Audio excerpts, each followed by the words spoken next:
Next on Enviro Close-Up, fairness and accuracy in reporting. FAIR, the Media Watch Group.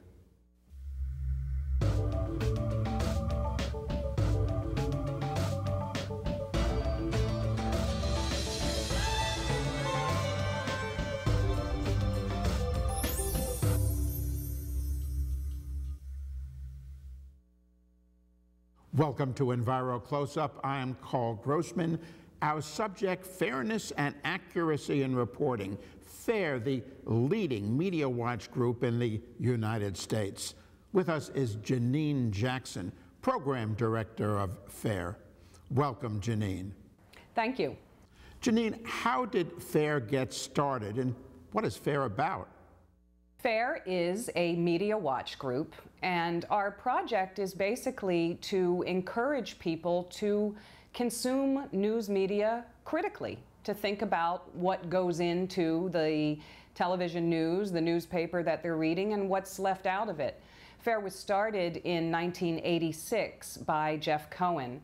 Jeff was a social justice activist, and he came to realize just how important news media were on any social justice goals that you might have. He just saw the incredible effect that news media have in shaping public opinion.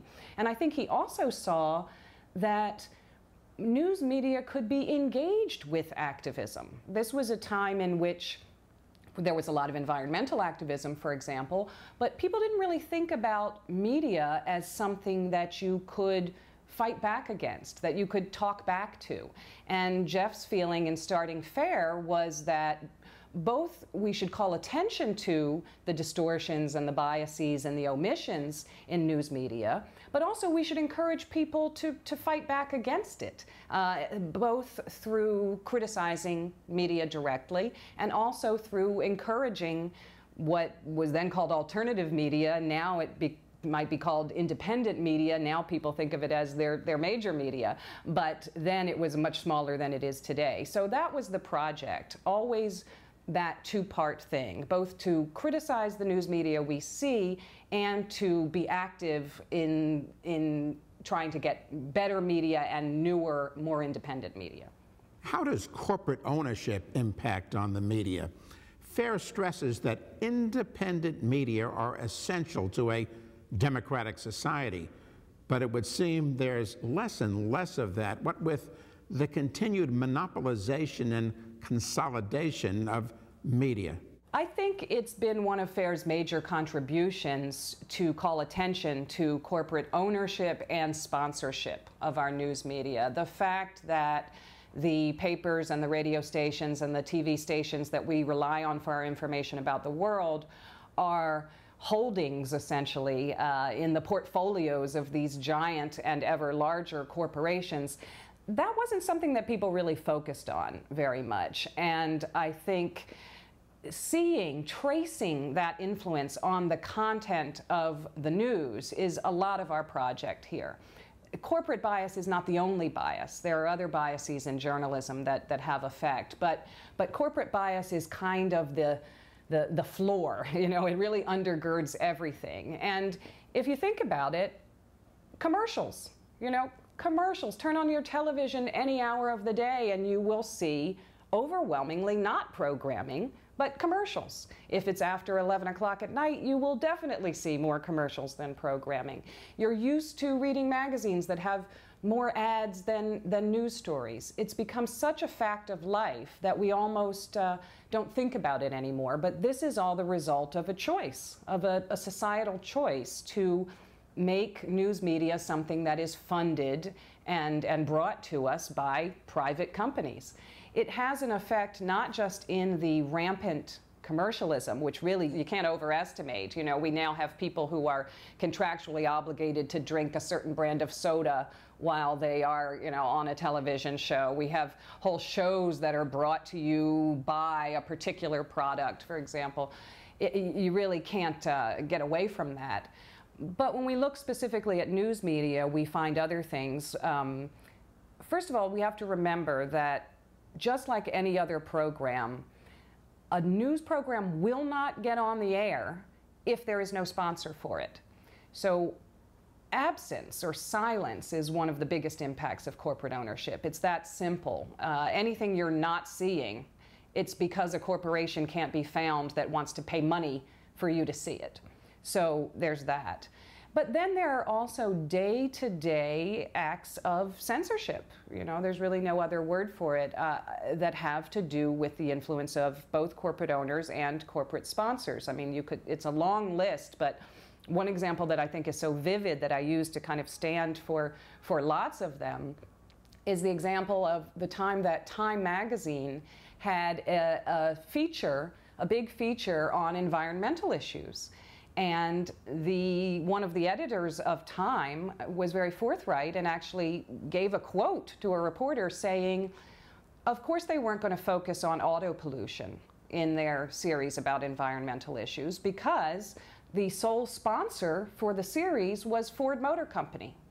And the editor said, you know, you don't run stories about airline crashes next to your ads for airplane companies. So in other words, there was a recognition on Time magazine's part that pollution was a major environmental issue, that journalistically it should be part of what they were talking about, but they weren't going to talk about it because of the sponsor, because the sponsor was a car company. That sort of thing goes on every day, day after day.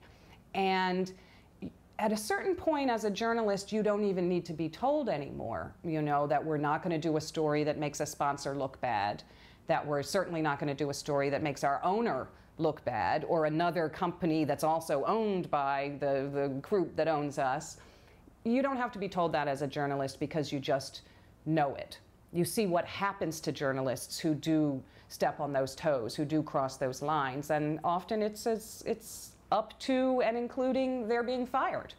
So it creates a climate in which favorable coverage to corporations and staying away from negative coverage of corporations is just understood. Indeed, a major mission of FAIR is exposing neglected news stories. How widespread is that?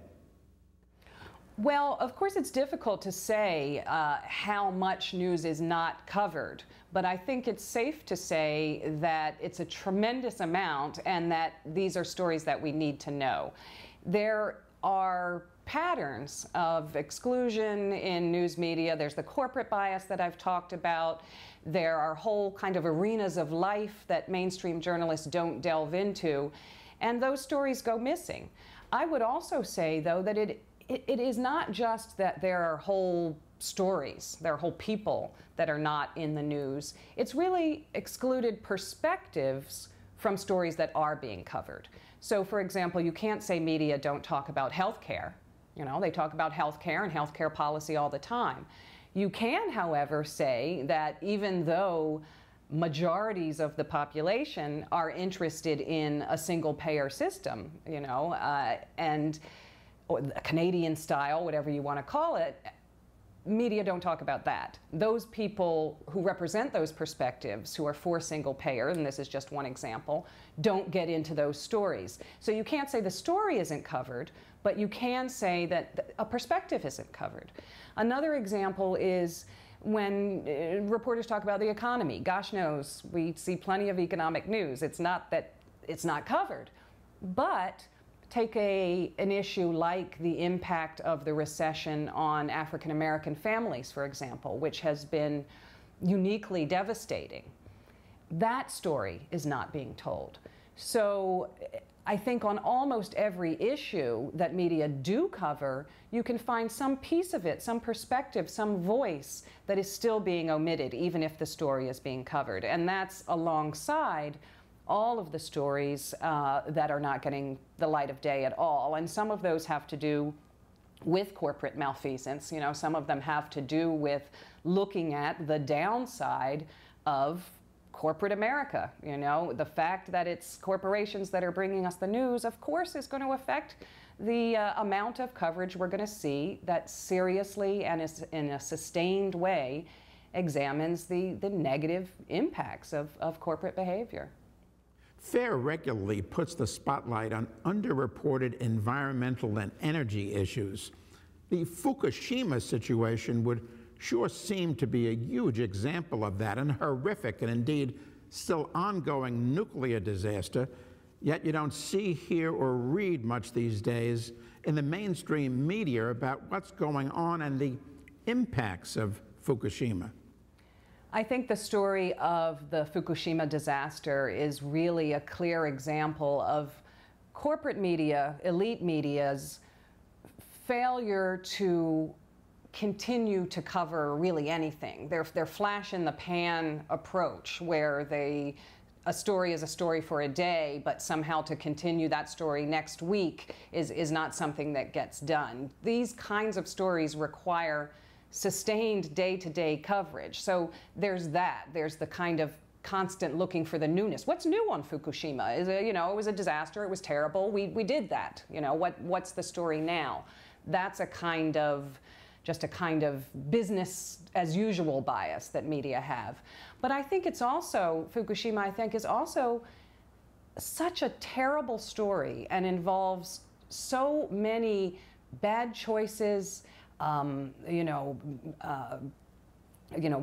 to human beings, poor safety records, poor regulation, all kinds of things that media are just not interested to talk about in any ongoing way. I mean, to put it very simply, you're not going to find corporate media ever really in the business of explaining how corporations are killing us.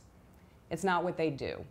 And I think this is an example of where a story is just too big and too bad, pulling on that string to talk about how this could have happened, what its effects might actually be, would unravel a tremendous amount. And as I know you know, Carl, the nuclear industry and the energy industry is a prime supporter, a prime sponsor of news media in this country. So those industry folks have reporters' ear every day. And they're telling them that nuclear power is safe. Fukushima was one terrible thing, but it doesn't necessarily mean anything overarching about nuclear power. They get those friendly messages and reassuring messages from industry all the time. And my gosh, what an easier story to tell your readers. Something bad happened, but we're all okay. The system works and everything's going to be fine. That's the kind of story that your editor likes to see. The story of, actually I've talked to some scientists and they say that those reassurances were not based on much and we need to re-examine this. That's not going to move you ahead, and it's frankly just not the kind of thing the paper wants to have.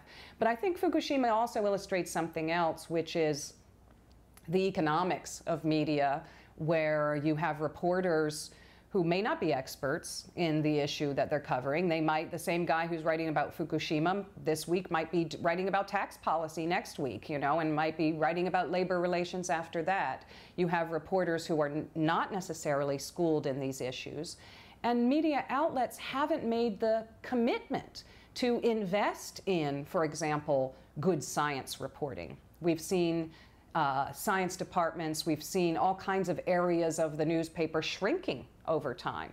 Foreign reporting has really been set back, with journalists being pulled out of countries who have expertise in those countries, and now everything's being done from New York or from Washington. So in some ways, journalists are not themselves well-versed enough to be able to read the data, and they therefore rely on government and on industry sources who are going to tend to be reassuring. And they don't have a wide enough Rolodex of scientists who can give them a view that is going to counter that view that they're getting from the government and from industry. FAIR is very concerned about official agendas.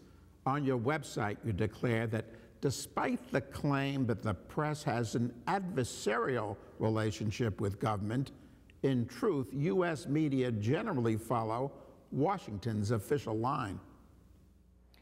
The close relationship between government and news media is another primary focus of ours at FAIR. I talk a lot about corporate bias, but the truth is there's also a kind of institutional bias that elite journalists tend to have, which is that they very simply define news as what powerful people say and do. So that means that whatever a story is, the journalist's kind of credo is to get the highest ranking person to comment on that story that you can get access to. It doesn't matter if the person is going to say anything particularly revelatory. It's just you want, if you can get the president, you get the president, you know, and that is just a kind of top-down bias that elite reporters tend to exhibit. And that works out very well for government officials who always get the lead of a story, who always get to comment back to critics, and are generally given a kind of favorable approach from journalists. That's not to say that there aren't occasionally stories about politicians' wrongdoing. Of course, that does happen. But in general, politicians and government officials get a real easy pass in elite media. They get favors like, for example, anonymity. The ability to go to the paper or float any kind of comment and not attach a name to it. Well, of course, one of the real reasons that citizens rely on the press is to hold politicians accountable.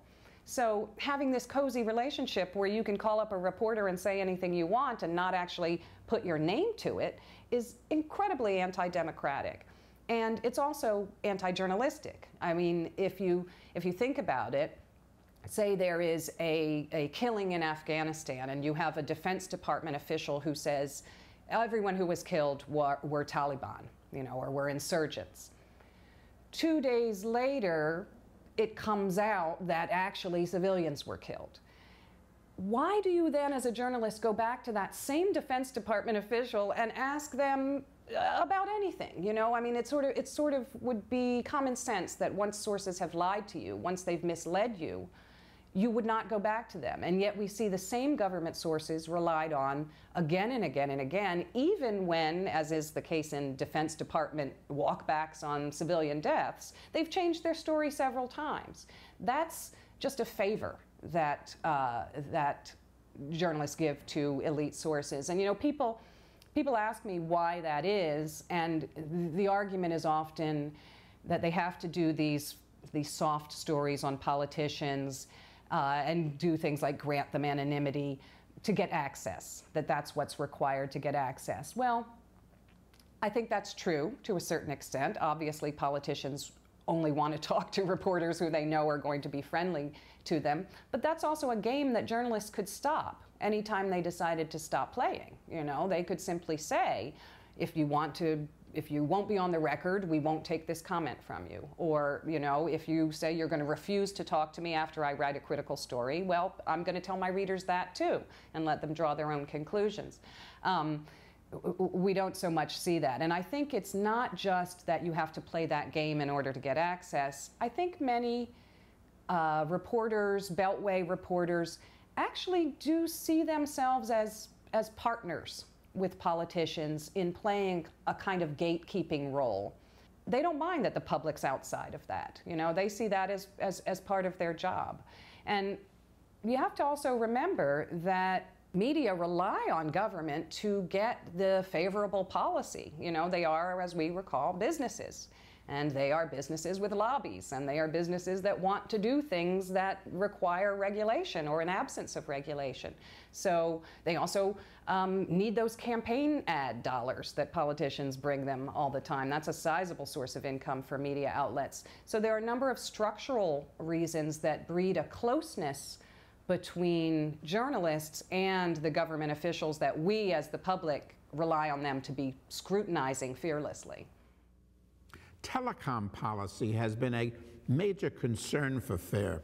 FAIR notes that freedom of the press was guaranteed in the Constitution, but today government policy is designed less to facilitate a democratic discussion than protect the investment of media corporations. Elaborate on that if you would, Janine.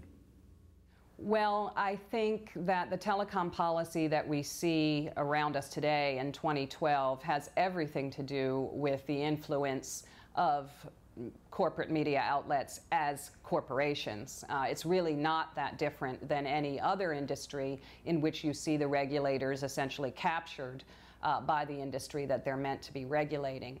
It's perhaps more serious in some ways when you talk about media because the laws and the policies can be quite vague. You know, the idea that a broadcast licensee needs to serve the public interest, well, that's the kind of policy that really needs to be given life, you know, by regulators. They need to actually be clear on what that means, you know, and if you have regulators that essentially wait for industry to tell them what they'd like to do, which is the way our Federal Communications Commission, that's meant to be representing the public interest, tends to work, it's just responsive to industry, then you're not getting that invigorated First Amendment, you know, that invigorated policy that really does encourage what they say they want to encourage, which is diverse media ownership, competition among media outlets. That's, you know, what on paper is supposed to be happening. You only need to look around to see that that's not happening.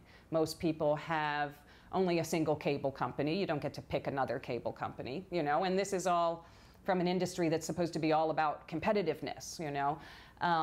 Most people have just one daily paper in their town, if that. You know, many people have a daily paper that comes from the nearest big town. It doesn't even really reflect their local community. This is all a result of policies and of the absence of policy, essentially. We have a situation where media, which could be, you really could turn on your television, the channels are there, you know. You really could have a vital, diverse, energized, multifaceted, you know, you could see anything you wanted on television. There's no technical reason why not. The reason has to do with the high barriers to entry in the field that are supported by policy. It's very expensive to get on television, and it's very expensive to run a full-scale radio station. You know, I mean, there are smaller ones, and that's great, but we've made media something that really is just the purview of a handful of companies, and that all comes back to policy, because that all could be changed. We did have public interest rules, for example, that said that the same company could not own a newspaper and a radio station and a television station all in one market. Those sorts of regulations were put there to support the public's need for diverse news media. There was a recognition that information is not a widget. It should not be treated as a commodity. We have to have different rules that govern it.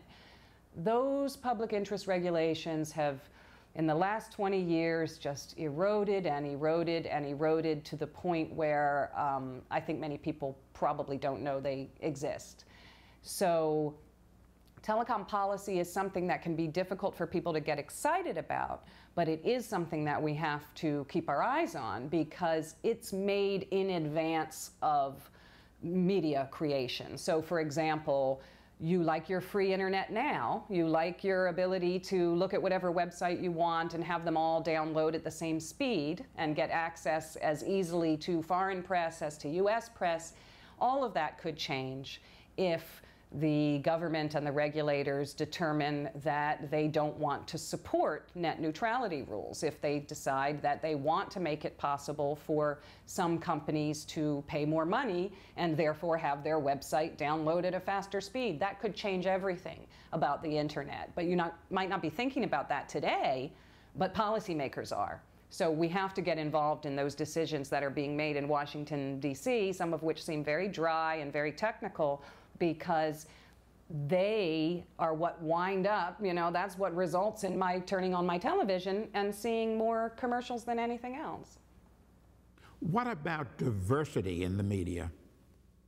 Well, news media have, in the United States, unfortunately, have traditionally been not very diverse in terms of either gender or race and ethnicity. And I'm talking not so much about the newscasters that you might see. Television actually does a fairly good job of putting on television what looks like a mixed or diverse group. It's behind the scenes. It's the decision makers, who's in the newsroom. And those positions, unfortunately, for as long as they've been tracked, have historically been overwhelmingly white and male. What that means, well, it means the same thing it means in any industry, in the sense that it's discrimination, and it hampers the ability of any industry to reflect the diversity of the country and to do whatever it's doing well and properly. In news media, of course, it has an extra effect, which is that it shapes the way we see the world. It shapes who we think is a powerful person, who is a legitimate source when we don't see certain kinds of people on television, and we don't see them in news stories, often as a direct result of those people not being in decision-making roles in the newsroom. I think any journalist of color will tell you, for example, that they have often been the one responsible for getting stories about people of color into their outlet. It shouldn't have to be their responsibility, but that is how it goes. So the lack of ethnic diversity and gender diversity in news media has an effect that is multiplied beyond the industry itself. Unfortunately, what we're seeing right now is an actual loss of people of color, for example, from traditional journalistic outlets. The numbers are actually going down, which is, you know, the numbers were low to begin with, and to decrease is really indicative of a problem. Now, there are new outlets. There are new outlets that are starting up and on the internet, and we can talk about that. But the truth is, those perspectives are being lost, and elite media is getting a more and more narrow view of the world instead of a wider and wider, even as the country itself becomes more diverse, and even as, I think, racial attitudes among the public are shifting in a positive way, we still find that absence of people of color and of their stories, of women and of their stories from the news media. Please tell us about the various activities of FAIR. Extra Magazine, Counterspin, the radio program that you host, the FAIR blog, and how people can join up with and support FAIR. I'm happy to talk about FAIR. FAIR, we do a lot with a little. We're just a staff of 7 people, but with that group, we publish a monthly magazine that's called Extra, where we talk about media criticism and analysis and also undercovered stories. And we also put a spotlight on good journalism as well. And we have the weekly radio show, Counterspin, which it's been my pleasure to produce and host for many years now. Counterspin airs on about 150 stations around the country, and you can also get it on our website, which is fair.org.